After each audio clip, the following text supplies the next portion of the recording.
Our next speaker and our last speaker for this session is Leigh Barrett. Leigh is the Coordinator of Heritage at the City of Gosnells and Deputy Chair of the Heritage Council of WA. She's worked in the heritage sector for about 20 years with a focus on local heritage. Thank you very much. Hello, everyone. Before I start, I'd like to acknowledge two people in the room who've done the job before me. So Hannah and Alethea were both Coordinator of Heritage at the City of Gosnells in the past. So they got us to where we are today. Clicker.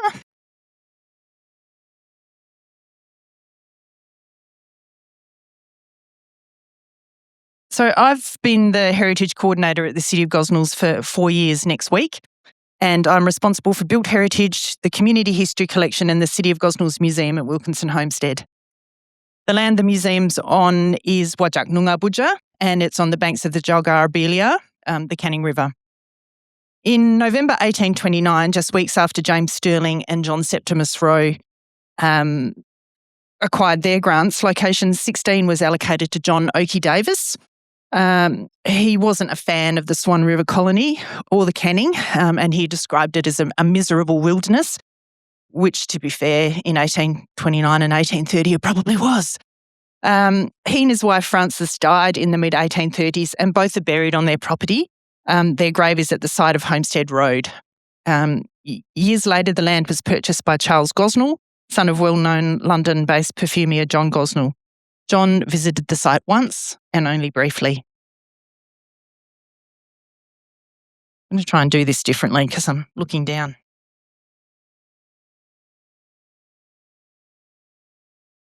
In the early 20th century, the Gosnells Estate Company purchased the land, subdivided and sold it. John and Emma Wilkinson purchased land on Homestead Road as an early 20th century tree change and developed a citrus orchard on the site after an unsuccessful attempt at almonds and stone fruit. John was a well-known tailor in Fremantle, and once the orchard was established, in 1912 the family moved to their new home.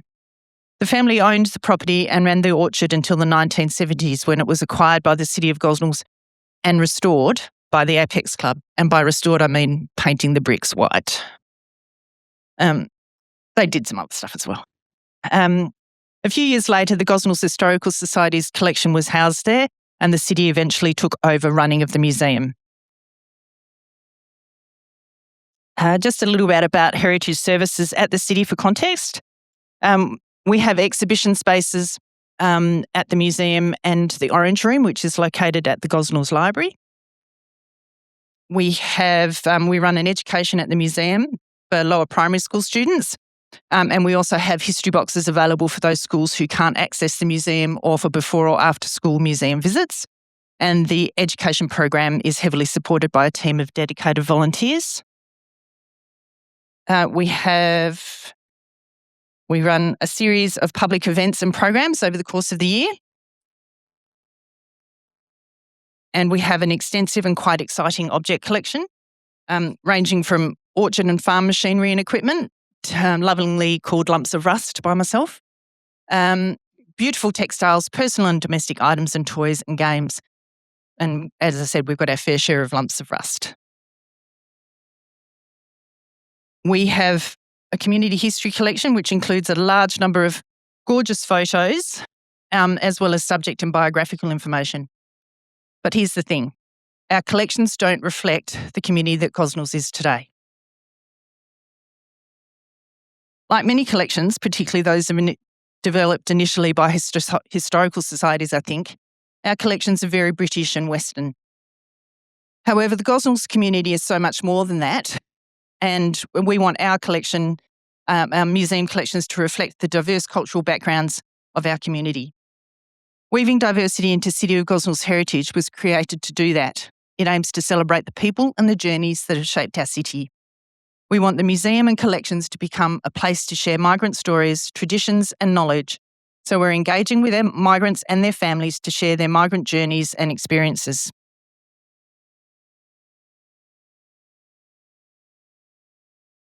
In 2021, which is the last census data that's available, 43.7% of the people in the City of Gosnells were born overseas, compared with 36% in Greater Perth. This graph, based on the 21 census of population and housing, shows the percentage of population in Gosnells by country of birth in red compared to Greater Perth in grey. Sorry, my glasses are falling off. The top 10 countries of birth are shown in the graph, with the UK at 7,981 people, just beating India at 7,659. We've got quite a few objects and stories in our collection that relate to immigrants from the United Kingdom, as I've already said, and as you would naturally expect. But then I did a search in our catalogue for the word India. Nearly all the listings were from photographs already accessioned as part of this project, and not one of the others related to migrants to the City of Gosnells from India. A similar search on Malaysia came up with the same set of photographs and one set of toy cars, some of which were made in Malaysia. Searches for the Philippines, Burma, Myanmar and Indonesia, which are all there in those top 10, did not find any records at all.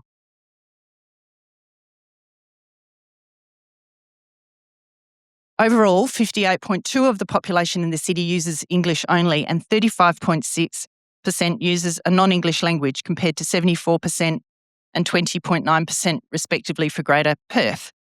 The full list includes 86 languages spoken within the city. The City of Gosnells is clearly very culturally diverse, but this diversity is not reflected in our collections. Oh, wrong way. Where's that? Here we go. So, we've developed a two-pronged attack to fix this. We're contacting religious, social and cultural organisations in the city to get information about their history to include in the community history collection. We have an extensive collection of subject and biographical folders which are available in the Gosnells Library and online via the library catalogue, but like our object collection, they do not reflect the diverse population. If we want our community to contribute and engage with our collections, they need to be able to see themselves in our collections. Members of our team have been meeting with these communities to learn about their history in the City of Gosnells and to obtain information and photographs for inclusion in our community history collection.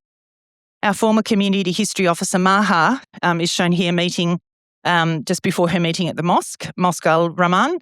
Maha, who moved to Australia from Pakistan but unfortunately doesn't live in the City of Gosnells, actually came up with the whole weaving diversity concept and title.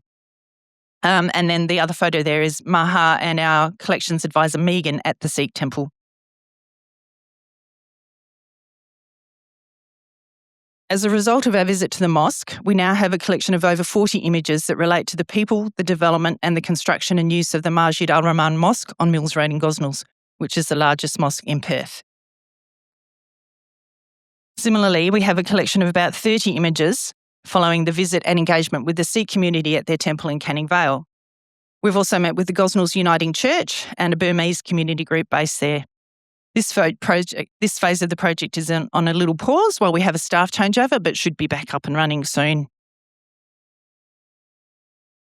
The second prong in our approach is individual engagement with migrants and first-generation Australians for more stories and oral histories. We have developed a short survey which asks a series of basic questions: name, country of origin, year of migration, etc., and then asks if the person is interested in participating further in the project. The survey is accessed via a QR code on the postcard shown here. And it's been quite widely circulated, posters and with the posters located in city facilities and venues and via our website. The call to action is in the top 5 languages other than English spoken within the city. And I was talking to a visitor at our museum at the shops last week. So we've got a pop-up museum at Maddington Central Shopping Centre at the moment. And she was actually thrilled to see the call to action in her language. Hopefully that inspires her as a young adult to fill in the survey and participate, because she'd be great. We launched the project at the city's award-winning Fusion Food and Culture Festival in November last year. The festival celebrates the sights and sounds and tastes of the city's multicultural community over 2 nights. And given that it attracts 40,000 people, it was a perfect opportunity to reach out. In December, we attended one of the city's multicultural meet and greet events, which offer an informal networking opportunity for local cultural groups, service providers and others with an interest in culturally and linguistically diverse communities. And once again, provided us with a great opportunity to engage with our target audience. And we attended another one of these last month.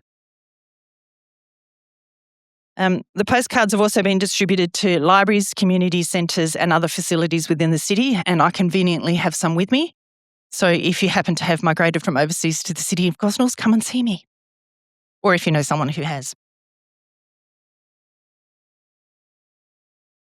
These are the questions. You don't really need to go into detail with them, but they're just basic demographic type questions to let our team know if the person is an appropriate candidate, and essentially it's an expression of interest.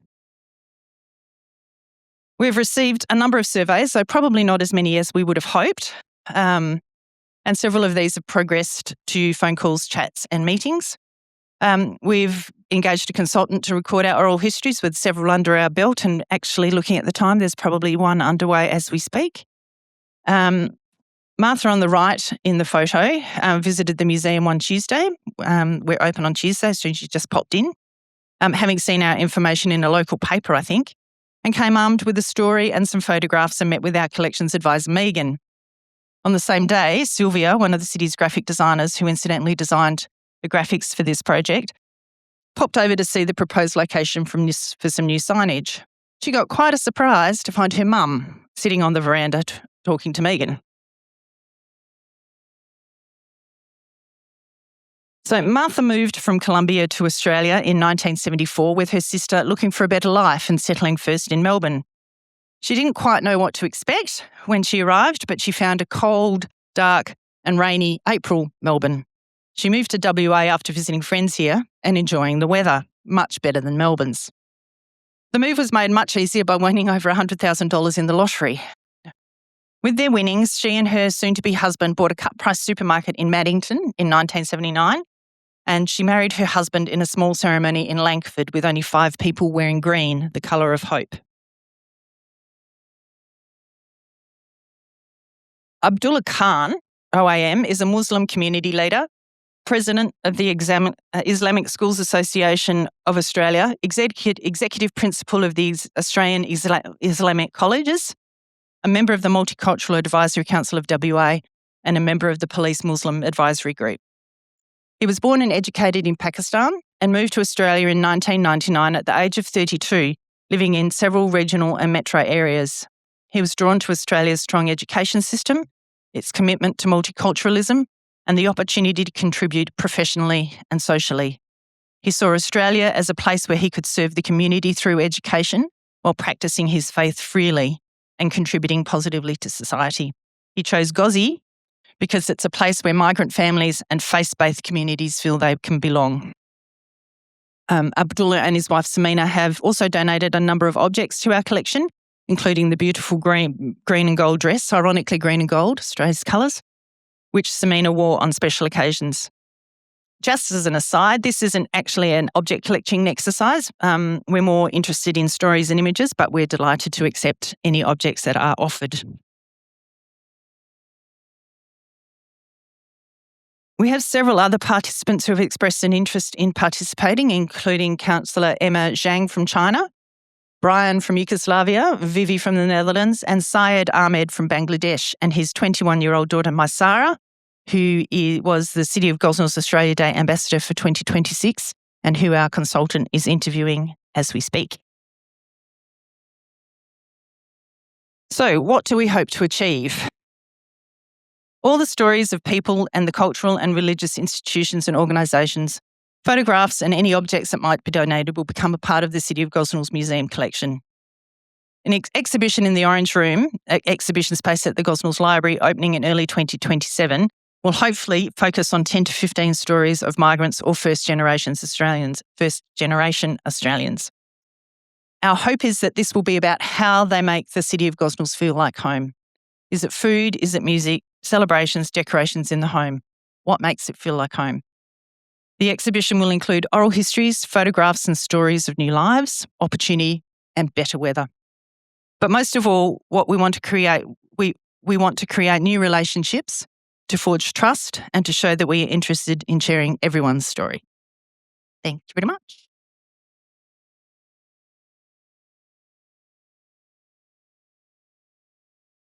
That's the QR code to the survey, just in case.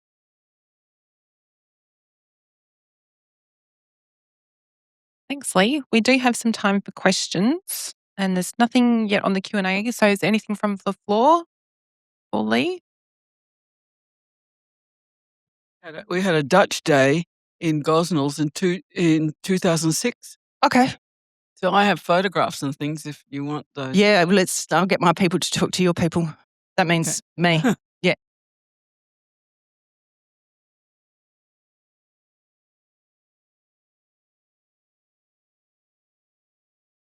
Thanks, Leigh. How did you navigate oral histories with language barrier? Were there language barriers? Did you interview people in language or English or both?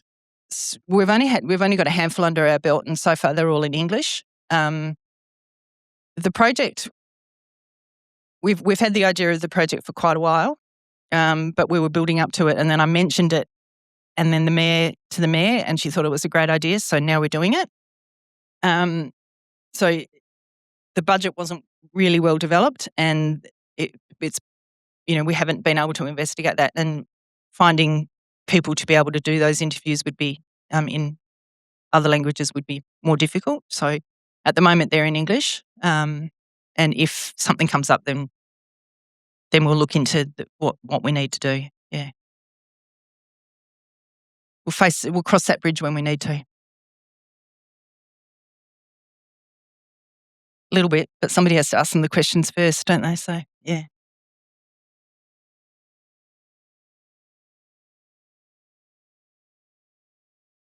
Thanks, Leigh. I think this is an absolutely fascinating project, and all I can think of is Mundaring Hills Historical Society, who is fortunate in having a part-time curator.